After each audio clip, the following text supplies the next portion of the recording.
आदरणीय मेरे प्रिय दोस्तों और भक्तों, आज आपके समक्ष श्री विष्णु पुराण की शुरुआत कर रहे हैं। दोस्तों, यह पुराण सबसे ऊंचा माना जाता है, अतः आपसे विनती है कि इस सूक्ष्म वृत्तांत में बने रहिए मेरे साथ इस वृत्तांत के अंत तक। दोस्तों, यह वृत्तांत बहुत ही सुंदर होने वाला है। तो दोस्तों, आइए बिना समय गवाए इस वृत्तांत को शुरू करते हैं। दोस्तों, अष्टादश महापुराणों में श्री विष्णु पुराण का स्थान बहुत ऊंचा है। इसके रचयिता श्री पराशर जी हैं। इसमें अन्य विषयों के साथ भूगोल, ज्योतिष, कर्मकांड, राजवंश और श्री कृष्ण चरित्र आदि कई प्रसंगों का बड़ा ही अनूठा और विशद वर्णन किया गया है। भक्ति और ज्ञान की प्रशांत धारा तो इसमें सर्वत्र ही प्रच्छन्न रूप से बहती रहती है। यद्यपि यह पुराण विष्णु परक है, तो भी भगवान शंकर के लिए इसमें कहीं भी अनुदार भाव प्रकट नहीं किया गया। संपूर्ण ग्रंथ में शिव जी का प्रसंग संभवतः श्री कृष्ण बाणासुर संग्राम में ही आता है। सो वहाँ स्वयं भगवान कृष्ण महादेव जी के साथ अपनी अभिन्नता प्रकट करते हुए श्री मुख से कहते हैं, त्वया यद भयं दत्तं तदत्तं खिलं मया मत्तो विभिन्नमात्मानं द्रष्टुमर्हसि शंकर योऽहं स त्वं जगच्चेदं स देवासुर मानुषं मत्तो न्यान्यदशेषं यत्तत्त्वं ज्ञातुमिहार्हसि अविद्यामोहितात्मानः पुरुषा भिन्नदर्शिनः वदन्ति भेदं पश्यन्ति चावयोरन्तरं हर। दोस्तों, हम श्री विष्णु पुराण के प्रथम अंश पर आ गए हैं। नारायणं नमस्कृत्य नरं वैव नरोत्तमं देवी सरस्वतीं व्यासं ततो जयमुदीरयेत्। दोस्तों, पहला अध्याय में श्री सूत जी कहते हैं, मैत्रेय जी ने नित्य कर्मों से निवृत्त होने के पश्चात मुनिवर पराशर जी को प्रणाम किया और उनके चरण छूकर पूछा कि हे गुरुदेव, मैंने आप ही से संपूर्ण वेद, वेदांग और सकल धर्मशास्त्रों का क्रमशः अध्ययन किया है। हे मुनि श्रेष्ठ, आपकी कृपा से मेरे विपक्षी भी मेरे लिए यह नहीं कह सकेंगे कि मैंने संपूर्ण शास्त्रों के अभ्यास में परिश्रम नहीं किया।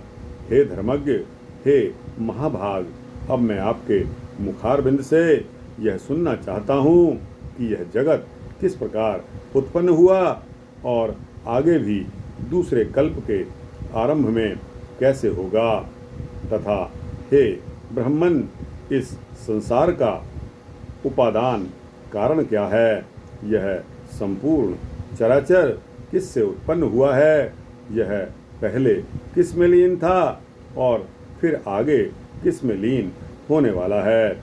इसके अतिरिक्त आकाश आदि भूतों का परिमाण, समुद्र, पर्वत और देवता आदि की उत्पत्ति, पृथ्वी का अधिष्ठान और सूर्य आदि का परिमाण तथा उनका आधार, देवता आदि के वंश, मनु, मनवंतर, बार बार आने वाले चारों युगों में विभक्त कल्प और कल्पों के विभाग, प्रलय का स्वरूप और युगों का पृथक पृथक संपूर्ण धर्म, देवर्षि और राजर्षियों के चरित्र, श्री व्यास जी कृत वैदिक शाखाओं की यथावत रचना तथा ब्राह्मण आदि वर्ण और ब्रह्मचर्यादि आश्रमों के धर्म ये सब हे महामुनि शक्ति नंदन मैं आपसे सुनना चाहता हूँ। हे ब्रह्मन, आप मेरे प्रति अपना चित्त प्रसादोन्मुख कर दीजिए, जिससे हे महामुने मैं आपकी कृपा से यह सब जान सकूं। श्री पाराशर जी ने उत्तर दिया कि हे धर्मज्ञ मैत्रेय, मेरे पिताजी के पिता श्री वशिष्ठ जी ने जिसका वर्णन किया था उस पूर्व प्रसंग का तुमने मुझे अच्छा स्मरण करा दिया है, इसके लिए तुम धन्यवाद के पात्र हो। हे मैत्रेय, जब मैंने सुना कि पिताजी को विश्वामित्र की प्रेरणा से राक्षस ने खा लिया है, सो मुझको बड़ा भारी क्रोध हुआ। तब राक्षसों का ध्वंस करने के लिए मैंने यज्ञ करना प्रारंभ कर दिया। उस यज्ञ में सैकड़ों राक्षस जलकर भस्म हो गए। इस प्रकार उन राक्षसों को सर्वथा नष्ट होते देख मेरे महाभाग पितामह वशिष्ठ जी मुझसे बोले कि हे वत्स, अत्यंत क्रोध करना ठीक नहीं है, अब इसे शांत करो। राक्षसों का कोई भी अपराध नहीं है, तुम्हारे पिता के लिए तो ऐसा ही होना था। क्रोध तो मूर्खों को ही हुआ करता है, विचारवानों को भला कैसे हो सकता है। भैया, भला कौन किसको मारता है, पुरुष स्वयं ही अपने किए का फल भोगता है। हे प्रियवर, यह क्रोध तो मनुष्य के अत्यंत कष्ट से वंचित यश और तप का भी प्रबल नाशक है। हे तात, इस लोक और परलोक दोनों में बिगाड़ने वाले इस क्रोध का महर्षिगण सर्वथा त्याग करते हैं, इसलिए तू इसके वशीभूत मत होना। अब इन बेचारे निरपराध राक्षसों को दग्ध करने से कोई लाभ नहीं, अपने इस यज्ञ को समाप्त करिए। साधुओं का धन तो सदा क्षमा ही है। महात्मा दादाजी के इस प्रकार समझाने पर उनकी बातों के गौरव का विचार करके मैंने वह यज्ञ समाप्त कर दिया। इससे मुनि श्रेष्ठ भगवान वशिष्ठ जी बहुत प्रसन्न हुए। उसी समय ब्रह्मा जी के पुत्र पुलस्त जी वहाँ आ गए। हे मैत्रेय, पितामह यानी के वशिष्ठ जी ने उन्हें अर्घ्य दिया। तब वे महर्षि पुलस्त्य के ज्येष्ठ भ्राता महाभाग पुलस्त जी आसन ग्रहण करके मुझसे बोले। क्या बोले?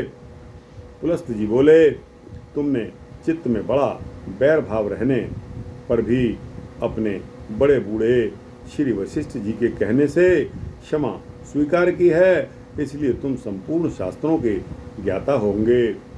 हे महाभाग, अत्यंत क्रोधित होने पर भी तुमने मेरी संतान का सर्वथा मूलोच्छेद नहीं किया, अतः मैं तुम्हें एक और उत्तम वर देता हूँ। हे वत्स, तुम पुराण संहिता के वक्ता होगे और देवताओं के यथार्थ स्वरूप को जानोगे तथा मेरे प्रसाद से तुम्हारी निर्मल बुद्धि, प्रवृत्ति और निवृत्ति, भोग और मोक्ष के उत्पन्न करने वाले कर्मों में निस्संदेह हो जाएगी।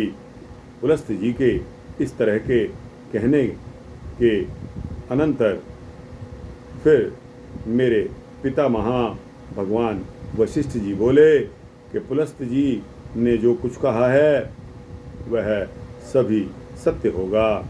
हे मैत्रेय, इस प्रकार पूर्व काल में बुद्धिमान वशिष्ठ जी और पुलस्त जी ने जो कुछ कहा था वह सब तुम्हारे प्रश्न से मुझे स्मरण हो आया है, अतः हे मैत्रेय, तुम्हारे पूछने से मैं उस संपूर्ण पुराण संहिता को तुम्हें सुनाता हूँ। तुम उसे भली प्रकार ध्यान देकर सुनो। यह जगत विष्णु से उत्पन्न हुआ है, उन्हीं में स्थित है, वे ही इसकी स्थिति और लय के करता हैं तथा यह जगत भी वे ही हैं। तो दोस्तों, आपको प्रथम अध्याय में यह मिला कि यह जगत जो है, सारा संसार जो है, विष्णु जी से उत्पन्न हुआ है, उन्हीं में स्थित है और वे ही इसकी स्थिति और लय के करता हैं तथा यह जगत भी वे ही हैं। तो दोस्तों, यह विष्णु पुराण का पहला अध्याय यहाँ समाप्त होता है। आपको कैसा लगा? अच्छा लगा हो तो इसको लाइक और शेयर करते हुए अपने दोस्तों, भक्तों, मित्रों, जिज्ञासुओं तक पहुँचाना। कमेंट सेक्शन में अपनी राय जरूर देना। दोस्तों, आपकी राय मेरे लिए बहुमूल्य है और मेरे लिए ईंधन का कार्य करती है। दोस्तों, इस चैनल को भी सब्सक्राइब करना, तो आपको इसी तरह के सूक्ष्म भक्ति ज्ञान मिलते रहेंगे। जय श्री विष्णु हरि, जय श्री हरि विष्णु।